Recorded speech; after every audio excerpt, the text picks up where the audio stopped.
amigos, no nosso estudo da mediunidade. Tudo bem com vocês? Desejo que sim. Hoje estaremos trabalhando a terceira parte do capítulo introdutório, examinando a obsessão, do livro Nos Bastidores da Obsessão, de Manuel Filomeno de Miranda. Para quem chegou até aqui, não deixe de assistir as partes 1 e 2, para que possa realmente acompanhar todo o contexto deste capítulo. Lembrando que é importante que vocês leiam tudo. Aqui nós tratamos apenas os principais trechos da obra, tá certo? Então vamos dar início, em que ele fala sobre essa tratativa das obsessões especiais. E ele vem dizer: ninguém se equivoque.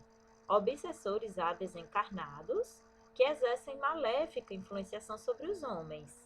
E aí eu coloquei aqui enfatizado, porque também há encarnados de mente vigorosa exercendo pressão deprimente sobre os deambulantes da erraticidade. Então, a obsessão ela não ocorre, eu já falei sobre isso na aula passada, não ocorre somente entre desencarnados e encarnados. Também pode ocorrer de forma contrária, como também pode ocorrer entre desencarnados e entre encarnados. O comércio existente entre os espíritos e as criaturas da Terra, em regime de perseguição, ele é paralelo ao vigente entre os homens e os que perderam a indumentária física. Então, ele ocorre, de forma paralela. As obsessões especiais também identificamos que são produzidas por encarnados sobre encarnados, como eu falei. Então, deve-se ter muito cuidado. Aguilhões frequentes perturbam o comportamento de muitas criaturas, que se sentem vinculadas ou dirigidas por fortes constrições nos painéis mentais, inquietantes e afligentes. Muitos processos graves de alienação mental têm início quando os seres constrangidos por essa força possuidora, ao invés de a repelirem, acalentam-lhe os miasmas pertinazes, que terminam por assenhorear-se do campo em que se espalham.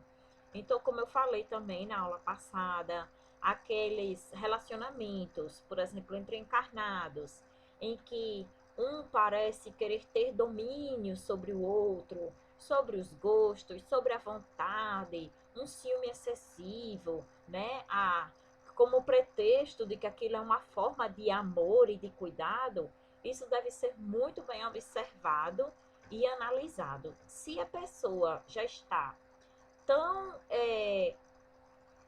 plasmada, por esse tipo de comportamento e ela não consegue percebê-lo, aquele que é vítima desse comportamento abusivo, é interessante que pessoas de fora, às vezes um parente, um familiar, uma pessoa próxima, um amigo, possa alertá-lo, porque muitas vezes essa pessoa que está envolvida não vê, não consegue enxergar a situação em que se encontra. E esse companheiro doente pode estar passando por um processo obsessivo, sim. Muitas vezes já vem de épocas pretéritas e que aqui nesse reencontro, ao invés de estar se superando essa situação, muitas vezes está se agravando. Então, por isso que é tão importante, a gente ir angariando esse conhecimento, esse esclarecimento, porque se não ocorrer com nós mesmos, pode ocorrer com alguém próximo a nós e que possamos ajudar essas pessoas. O ódio, tanto quanto o amor desvairado, constituem elementos matrizes dessas obsessões especiais. Olha aí. O ódio, pela fixação demorada acerca da vindita, cria um condicionamento psíquico que emite ondas em direção segura, envolvendo o ser almejado, que, se não se encontra devidamente amparado nos princípios superiores da vida, capazes de destruírem as ondas invasoras, termina por se deixar algemar. E o amor tresloucado, que se converte em paixão acerba, devido ao tormento que se impõe quanto à posse física do objeto requestado, conduz o espírito que está atormentado à visitação a princípio de alma nos períodos do sono reparador, né? Então, muitas vezes essa perseguição ela já começa a acontecer ainda no sono físico, até criar a intercomunicação que degenera em quadro aflitivo desgastante orgânico e psíquico, não somente do vampirizado, como também mediante a alucinação do vampirizador.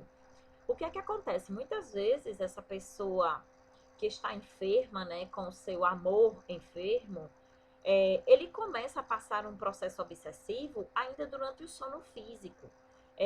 Algum inimigo do passado, alguém que fez parte daquela trama de amor e ódio, uma terceira pessoa que foi envolvida, né, nessa trama e que saiu de se sentindo injustiçada, né? Então ele vem como que incutir ideias malsãs na mente, né, dessa vítima, que se deixa, né, ir ludibriando por esses pensamentos. Quantas vezes nós já não nos pegamos, né, acordando com raiva do nosso companheiro, porque a gente sonhou alguma coisa que não tinha, às vezes, nada a ver com a realidade, mas que aquela pessoa estava fazendo determinada coisa, ou que nos avisaram determinada coisa e tudo, já sendo incutidas ideias em nós. E aí vai caber a cada um o discernimento, né, para dizer, interpretar se aquilo não passou de um mero sonho, ou se já pode ser um início, né, dessa insuflação da nossa mente fértil, né? E quem sabe o início de um processo obsessivo. Eles, como eu falei, né, anteriormente, eles vão encontrando as brechas morais e espirituais que há em nós para trabalhar. Nesse sentido, a exortação de Kardec em torno do trabalho é de uma eficácia incomum, porque o trabalho edificante é mecanismo de oração transcendental e a mente que trabalha situa-se na defensiva. A solidariedade é como uma usina que produz a força positiva do amor. E como o amor é a causa motriz do universo, aquele que se afervora à mecânica da solidariedade sintoniza com os instrutores da ordem que lhe dirigem o orbe. E a tolerância, que é a manifestação desse mesmo amor em forma de piedade edificante, transforma-se em couraça de luz, vigorosa e maleável, capaz de destruir os petardos do ódio utriz ou os projéteis do desejo desordenado, porquanto na tolerância fraternal se anulam as vibrações negativas desta ou daquela procedência. O que ele está falando aqui, né, em miúdos, é que quando nós nos mantemos conectados com o plano maior de uma forma positiva, estando vigilantes, orando, pensando positivo, agindo positivamente, dificilmente um processo obsessivo irá nos alcançar. Né? Quando a gente está trabalhando a solidariedade, que nada mais é o amor perante o outro, né? A tolerância, a indulgência, todos esses mecanismos, eles servem para a libertação, porque eles fazem parte da nossa reforma íntima. Então, quando isso passa a fazer parte realmente de uma forma consolidada do nosso ser, e nós começamos a aplicar, né, esse movimento do amor, é que nós conseguimos, inclusive, alcançar esse desafeto desencarnado, porque ele vê que a gente está se modificando e que ele terá muita dificuldade em dar continuidade ao seu processo, né, de vingança, porque a gente não vai estar mais abraçando as ideias negativas e torpes ao qual ele vai lançando para nós. Ele fala muito aqui do espiritismo, né? Mas porque o espiritismo nos traz o esclarecimento a respeito dessa temática da obsessão, mas obviamente que há pessoas que podem estar passando por processos obsessivos e saírem deles frente à sua fé, né? A fé em outra religião, com outras crenças, não tem problema algum, desde que seja feito principalmente esse trabalho íntimo de reforma. Quando a gente busca se modificar, independe de religião, de crença, certo? Ou de fé que ele está seguindo. É, porque é muito um trabalho mental, realmente é um trabalho mental e um trabalho de aplicação desse novo pensar, né? Dessa forma positiva de encarar a vida e de como levá-la à frente. Eu conheço particularmente uma pessoa que é bem católica, né? Daquelas católicas fervorosas, e que ela passou por processos obsessivos severos, junto a uma depressão profunda, e ela conseguiu sair dos processos. Como? Né? Ela é uma pessoa extremamente caridosa, ela sempre teve trabalhos de solidariedade, sempre esteve engajada em trabalhos caritativos, é uma pessoa muito carinhosa, uma pessoa muito amorosa, ela é autoastral, né? Então, ela conseguiu fazer com que se livrasse por conta dessas modificações que ela teve, né? Então, isso demonstra que, claro, sim, que a doutrina espírita ela tem todo o seu contributo no sentido de nos trazer o esclarecimento e aí, de uma forma mais rápida e eficaz, a gente conseguir o encaminhamento desse irmão infeliz, junto ao tratamento do paciente.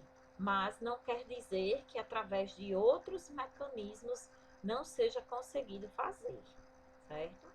Então, falando perante os obsessores, né, ele vem falar um pouco também dessa caridade perante a eles, né, que a gente deve entendê-los como doentes também da alma. Eles, quando nós estamos encarcerados, né, em indumentária carnal, o espírito ele também tem como necessidade de uma comunhão com Deus através da prece. Então aqui vem sendo ressaltado sempre a importância da prece como essa comunhão, essa conexão com Deus e com os espíritos superiores que irão nos auxiliar. Falando, né, de que muitas vezes nós nos descuidamos, nós somos invigilantes, a pretexto de que estamos cansados, de que temos um dia a dia muito agitado, né, quando na verdade a prece ela vem ser um refazimento, uma reenergização, um repouso, uma paz para o nosso espírito. Então, da mesma forma que nós temos horário para todas as nossas atividades, a gente tem hora para comer, a gente tem hora para dormir, a gente tem hora para trabalhar, tem hora para ir para academia, enfim, temos horário para tudo, por que não resguardarmos um horário para que nos conectemos com o plano maior, né? Até mesmo porque a prece, ela não é necessária ser dita da boca para fora, mas sim ela pode ser mentalizada. Então podemos passar o dia conectados com o plano maior. Então, mente em vibração frequente com outras mentes em vibração produz nos centros pensantes de quem não está afeito ao cultivo das experiências psíquicas de ordem superior lamentáveis processos de obsessão. Então, já que é um processo mente a mente, uma mente ociosa, fútil e negativa, ela irá se afinar com outra mente ociosa, fútil e negativa. Né? Então, vejamos o que pensamos, que lentamente se transforma em soezes enfermidades que minam o organismo até o aniquilamento. Então, vejamos como é um processo, né, que parte do nosso espírito, perispírito, e chega ao nosso corpo físico. Daí, tantas doenças psicossomáticas. Atribulado com as necessidades imperiosas do dia a dia, o homem desatento deixa-se empolgar pela instabilidade emocional, franqueando as resistências fisiopsíquicas às vergastadas da perturbação espiritual. Se você está realmente conectado, você dificilmente se deixará atingir por esses petardos negativos de ódio, né, de desânimo. Muitas vezes começa como desânimo, uma baixa autoestima, uma nostalgia, uma tristeza, um sentimento de culpa por algo que não sabemos identificar. Muitas vezes isso já é um início de uma obsessão simples. Em razão disso, somos o que pensamos, permutando vibrações que se harmonizam com outras vibrações afins. Como é natural, graças às injunções do renascimento, o homem é impelido à depressão ou ao exaltamento, vinculando seus pensamentos vulgares compatíveis às circunstâncias do meio, situação e progresso. Então, você pode até estar em meio, né, a uma multidão de pessoas frívolas e você ser uma pessoa séria e se manter, né, sem estar sendo contaminado por aquela onda. Porque tudo depende da conexão que nós criamos, né, com essas outras mentes. Tanto é assim que Jesus, com a sua superioridade moral, ele não se deixou contaminar, né, por todo aquele ódio, por toda aquela inveja, por aquele desânimo, por aquele negativismo, né? Enquanto o homem se descuida da preservação do patrimônio divino em si mesmo, verdugos da paz acercam-se da residência carnal, ameaçando-lhe a felicidade. Todos renascemos para libertar-nos do pretérito culposo, em cujos empreendimentos fracassamos. Então, todos temos a nossa história espiritual, né? E não temos como escapar da justiça, que ela ocorre mais cedo ou mais tarde. Então, quando reencarnamos, a gente já traz uma programação reencarnatória que pode ser modificada ou não, de acordo com o que a gente vai realizando. E até mesmo esses irmãos, né, que são infelizes e que são nossos desafetos, eles podem desistir daquela vindita, né, de estar nos perseguindo, simplesmente pelo fato de nós estarmos buscando nos melhorar e nos conduzir pelo caminho do bem. Porque aí não estamos mais nos afinando com o que ele pensa e com o que ele fazia, não somos mais cúmplices.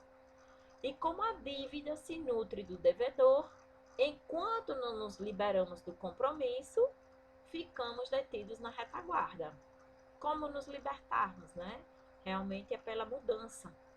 É por esse motivo que o apóstolo dos gentios nos adverte quanto à nuvem que nos acompanha, revelando-nos a continuada companhia dos desafetos desencarnados. Então, Paulo de Tarso já falava, né, que nós somos acompanhados por uma nuvem, né, de pessoas que estão à nossa espera, à nossa volta, sejam encarnados ou desencarnados, né? Porque até mesmo, como nós vimos, até mesmo os encarnados podem mentalmente estar vinculados a nós. Então, perante obsidiados, sempre que a obsessão convém analisar em profundidade a questão da perfeita sintonia que há entre o obsidiado e esse obsidente. Todo problema obsessivo procede sempre da necessidade de ambos os espíritos em luta aflitiva, vítima e algoz, que a gente não sabe quem é vítima e algoz no fim das contas, porque pode ser o encarnado, que hoje está em posição de vítima, que foi o algoz do passado, né? Criarem condições de superação das próprias inferioridades, para mudar de clima psíquico, transferindo-se emocionalmente para outras faixas do pensamento.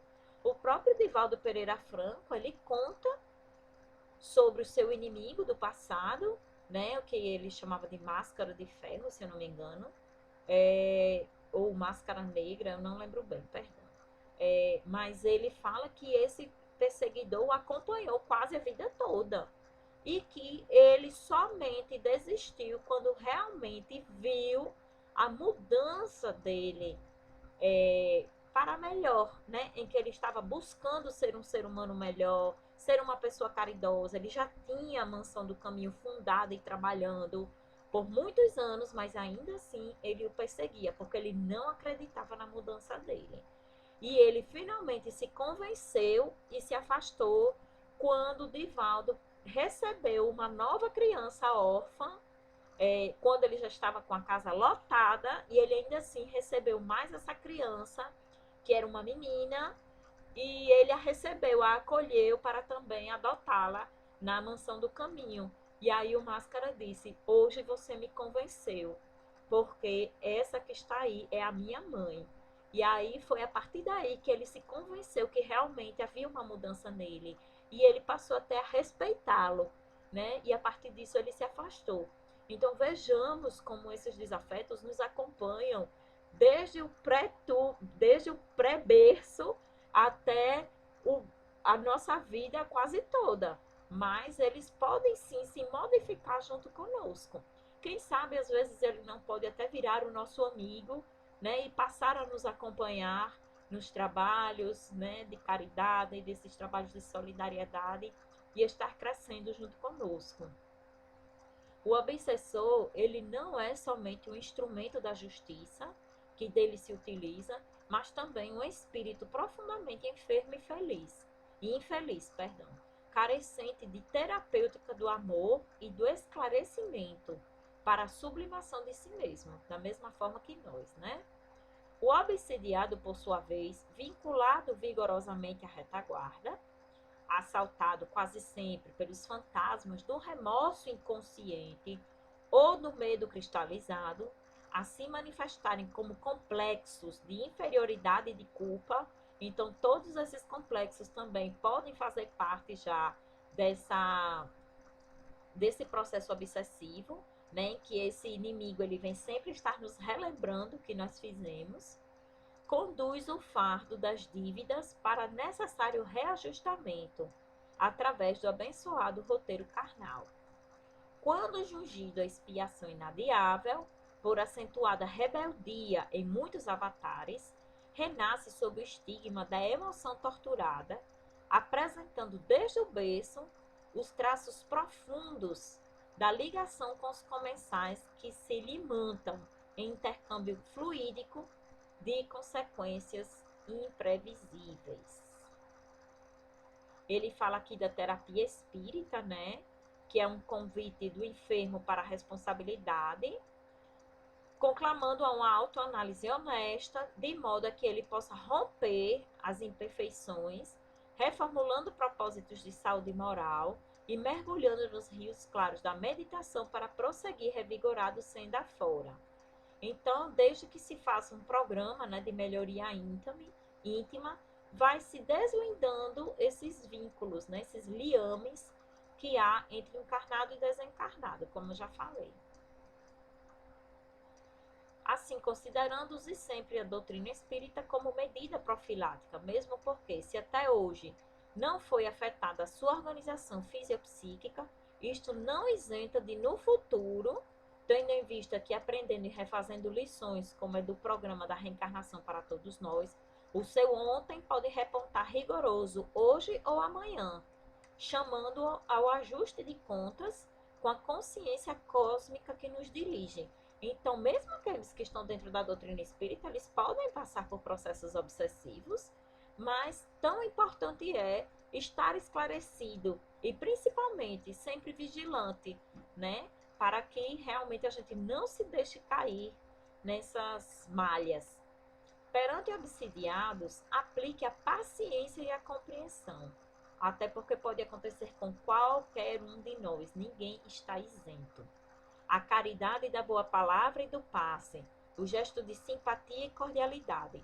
Todavia, a pretexto de bondade, não concorde com o erro a que ele se afervora, porque há inclusive aqueles processos bem difíceis, nem com a preguiça mental em que se compraz, ou mesmo com a rebeldia constante em que se encarcera. Ou seja, há aqueles que estão passando pelo processo obsessivo que ele meio que acha que é obrigação dos outros curá-lo, resolver o problema dele, né? Ele fica num estado de rebeldia e de rejeição muito grande, de refratariedade muito grande, porque esse espírito já está trabalhando para isso, né?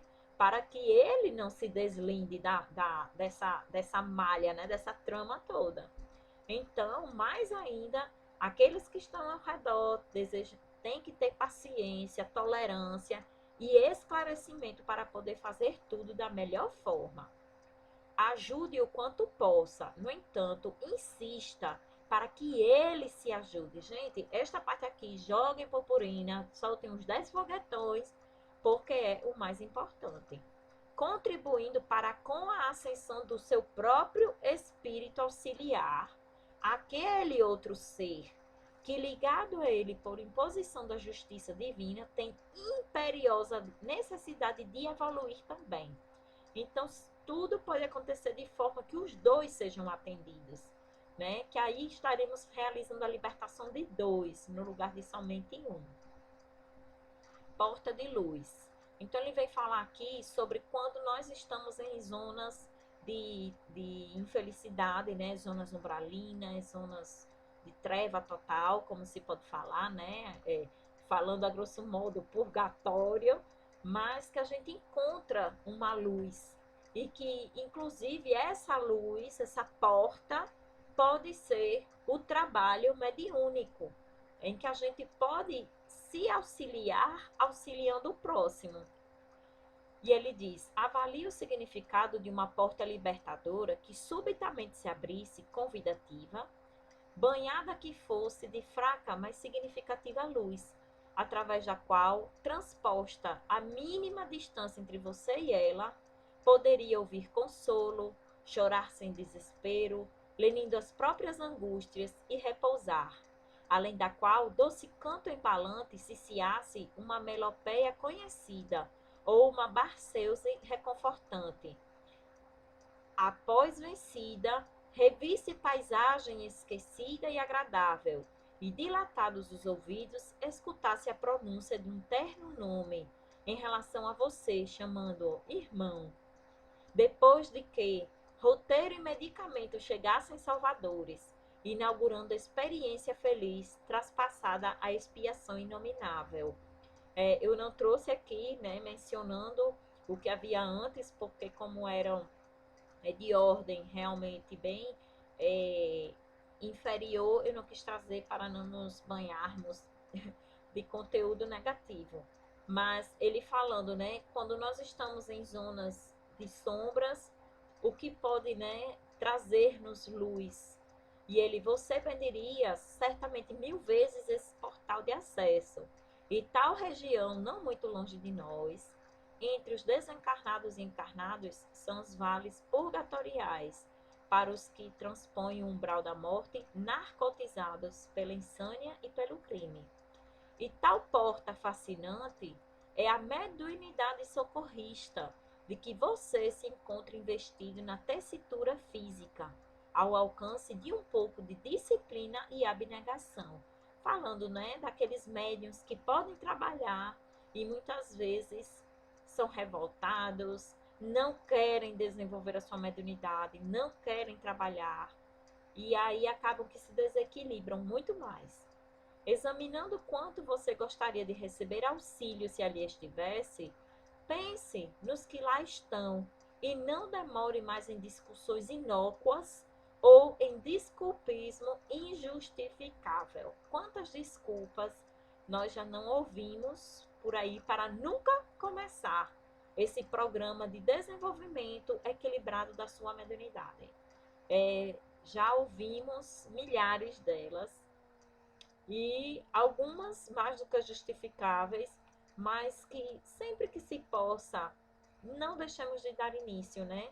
Isso faz parte da nossa reforma íntima, faz parte de um programa não de atendimento ao próximo, mas de atendimento a nós mesmos.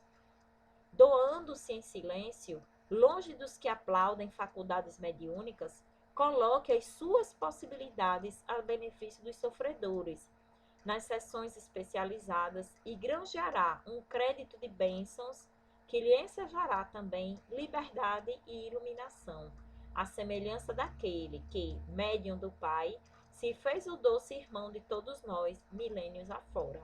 Então, mesmo que a pessoa não esteja trabalhando a mediunidade propriamente dita, nada a impede que ela esteja fazendo trabalhos para o bem.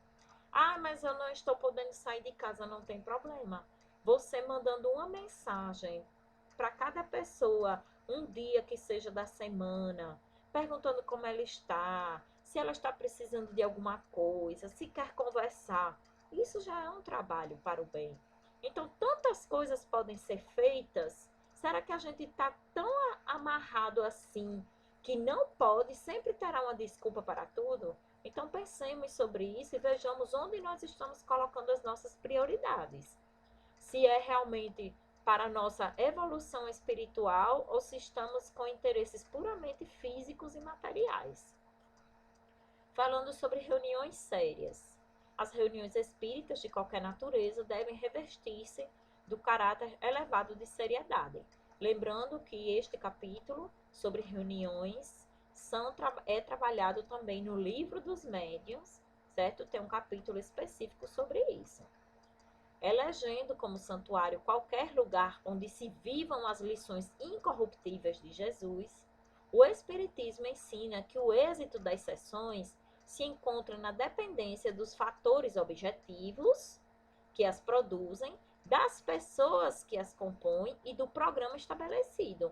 Então, reuniões sérias são aquelas que são produzidas por pessoas sérias, que têm compromisso, que têm regularidade, que buscam se melhorar moralmente, né? Não que são santos, mas que são pessoas que já estão buscando a sua transformação moral, pessoas que estão se esclarecendo, estão se instruindo, estão buscando realmente um objetivo sério para com as reuniões. Como requisitos essenciais para uma reunião séria, consideremos, pois, as intenções, o ambiente, os membros componentes, os médiuns, os doutrinadores. As intenções fundamentadas nos preceitos evangélicos do amor e da caridade, do estudo e da aprendizagem, são as que realmente atraem os espíritos superiores, sem cuja contribuição valiosa, os resultados acabam decaindo para a frivolidade, a monotonia e, não raro, para a obsessão. Então, veja como aqui ele envolve não somente a boa vontade, porque eu estou exaltando isto, porque há casas espíritas que não têm um grupo de estudo sequer e fazem reuniões mediúnicas, né? Então, as pessoas estão muitas vezes totalmente ignorantes do que é o fenômeno mediúnico, como ele ocorre, como deve ser uma reunião, né? Nunca estudou e está indo para a reunião mediúnica. Então, deve se atentar para isso, porque a reunião também é necessária que seja composta por pessoas que têm uma limitada, nem que seja limitada em instrução, para que possa fazer uma reunião séria, para que não caia na frivolidade, para que não caia no erro da curiosidade, para que não caia no erro de simplesmente estar ali achando que está indo se comunicar com seus parentes, né? Então, quando a gente estuda, a gente vai compreendendo muitas coisas que envolvem a própria reunião mediúnica. Então, não que a pessoa vai saber de tudo, mas ela tem que estar, pelo menos, minimamente instruída. Não sendo apenas o de construção material, o ambiente deve ser elaborado e mantido por meio da leitura edificante e da oração, debatendo-se os princípios morais capazes de criar uma atmosfera pacificadora, otimista e refazente. Então, não é para estar, antes de reunião mediúnica, todo mundo reunido lá fora, fazendo gracejos, conversando abobrinhas, né?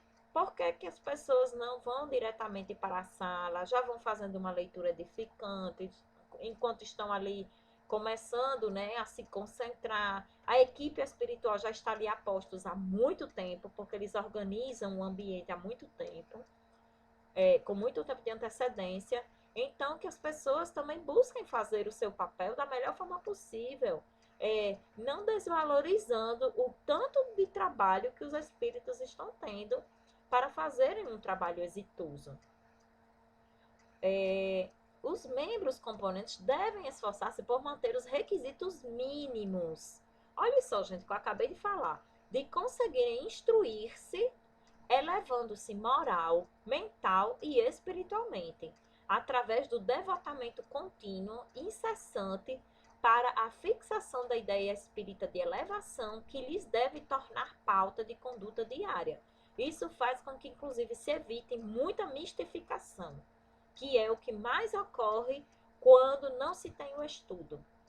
Os médiuns, semelhantemente aos demais participantes, são convidados ao policiamento interior das emoções, dos pensamentos, das palavras e da conduta. Isto, quando se estuda, também se aprende a equilibrar. para se tornarem maleáveis às instruções de que porventura poderão ser instrumento. A faculdade mediúnica não os isenta das responsabilidades morais imprescindíveis à própria renovação e esclarecimento, pois que mais facilmente os espíritos puros se aprazem de utilizar esses instrumentos dóceis e esclarecidos, que são capazes de lhe facilitar as tarefas a que se propõe. Então, imagine o quanto de trabalho os espíritos não têm quando são pessoas que não têm esclarecimento nenhum e ainda está com sua mediunidade totalmente desequilibrada. Então, tem reuniões mediúnicas que viram verdadeiros show de horrores. Os doutrinadores têm igualmente a obrigação de se evangelizar, estudando a doutrina e capacitando-se para entender e colaborar nos diversos mistérios do serviço em elaboração. Na mesma linha de deveres dos médiuns, não se podem descurar do problema psíquico da sintonia, até mesmo porque esses doutrinadores eles estão em contato psíquico, mediúnico também, com os diretores do plano espiritual, que supervisionam os empreendimentos de tal natureza. Nas reuniões sérias, os seus membros não podem compactuar com a negligência aos deveres estabelecidos em prol da ordem geral e da harmonia, para que a infiltração de espíritos infelizes não as transforme em celeiros de balbúrdia, em perfeita conexão com a desordem e o caos. Então, quando não se tem instrução, quando não se tem uma mediunidade equilibrada, há o grande risco de ocorrer isto aqui. Invariavelmente, as reuniões sérias de estudo ou socorro mediúnico se convertem em educandários para desencarnados que são trazidos por seus mentores, são atraídos pela própria curiosidade ou interessados na sua destruição. Muitas vezes eles estão vindo realmente fazer bagunça, só que os irmãos espirituais não permitem que o façam, e também a posição moral dos encarnados não permitem que ele consiga fazer. Para que uma sessão espírita possa interessar os instrutores espirituais, não pode abstrair do elevado padrão moral de que se devem revestir todos os participantes, pois que se o senho carregado e sisudo na terra, estão querendo dizer pessoas que apresentam aquela seriedade externa, exterior, e que por dentro são moralmente, né, são sepulcros caiados, né, digamos assim. Então, pois que o senho carregado pode apresentar como homem como sendo de bem, e em verdade só a exteriorização dos seus fluidos, isto é, a vibração do seu próprio espírito, que é resultante dos atos morais praticados. Então, eles veem o que a gente está emanando. Por mais que fisicamente nós aparentemos uma coisa, os espíritos veem qual é o cerne do nosso ser, né? Eles veem o que a gente está emanando, o distingue das diversas criaturas, oferecendo material específico aos instrutores desencarnados para as múltiplas operações que se realizam nos abençoados núcleos espiritistas sérios, que têm em vista o santificante programa da desobsessão espiritual. Por isso que não é todo núcleo espírita, não é toda casa espírita que tem o real preparo para trabalhos de reunião mediúnica e trabalhos de desobsessão. É necessário, sim, todo um preparo. Não é somente a boa vontade. Eu já ouvi muito por aí as pessoas dizerem, não, mas a gente tem boa vontade. Não é só a boa vontade. Realmente é necessário que haja um compromisso com o estudo sério, com o aperfeiçoamento, para que também essas pessoas possam ser instrumentos realmente mais valiosos para essa diretoria espiritual que existe. Então, esta última passagem, que é em oração, eu vou deixar para que vocês a leiam, meditando-a, porque é uma belíssima oração. E espero que, meus amigos, tenha ficado bem esclarecido esse primeiro capítulo, né, do livro, esse capítulo introdutório, que ele era bem extenso, nós o dividimos em 3 partes para que ficasse menos cansativo. E me coloco à disposição, como sempre, para dúvidas, sugestões, comentários. Não deixe de se inscrever no nosso canal e deixe o seu like se você gostou, para que possamos ampliar, reforçar, né, fortalecer o canal e levar esse conhecimento tão esclarecedor para todos nós, tá bom? Para que chegue até mais pessoas. Então, forte abraço a todos e até a próxima, gente. Tchau, tchau.